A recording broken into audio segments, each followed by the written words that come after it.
학부모 민원에 시달렸던 대전 교사 사망과 관련해서 교육청이 악성 민원을 제기했던 학부모들을 경찰에 수사 의뢰하기로 했습니다. 악성 민원에 소극적으로 대응했던 학교 관리자들도 징계하기로 했습니다. 취재 기자 연결해서 자세히 알아봅니다. 이문석 기자.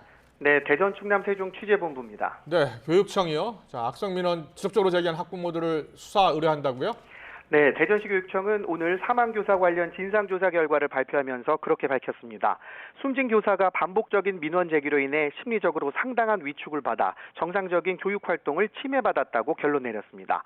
따라서 악성 민원을 지속하고 교사에게 부적절한 발언을 한 학부모 2명을 공무집행 방해 등의 혐의로 경찰에 수사 의뢰할 예정이라고 했습니다. 여기서 부적절한 발언은 같은 학년이나 담임에서 배제해달라, 교사가 본인 자녀에게 직접 사과하라는 등의 내용으로 전해졌습니다. 학부모 2명이 제기한 민원은 지난 2019년부터 4년간 16차례 이어진 거로 조사됐습니다. 기존에 알려진 것보다 더 많았습니다. 학부모 1명이 13번, 다른 학부모가 3번에 걸쳐 민원을 냈는데 2019년 한 해에만 12번 제기한 거로 확인됐습니다. 교육청은 특히 2020년 10월 아동학대 혐의에 대해 검찰이 혐의 없음 결정을 내렸는데도 학부모가 이를 인정하지 못하겠다는 내용의 민원을 제기해 교사에게 심리적으로 큰 상처를 줬다고 강조했습니다. 네, 이런 민원에 제대로 대응하지 않은 학교 관리자에게도 책임을 묻기로 했다고요? 네, 그렇습니다. 학교 관리자가 교육활동 중에 발생하는 민원으로부터 교원을 보호해서 직무를 안정적으로 수행하도록 해야 했는데 그게 미흡했다고 결론지었습니다. 이는 교육공무원법의 성실 의무에 위배된다는 점에서 학교 관리자에 대해 징계 등의 조처를 내리기로 했습니다. 문제가 처음 불거졌던 전 근무지와 현 근무지, 교장과 교감 등 모두 4명이 대상입니다.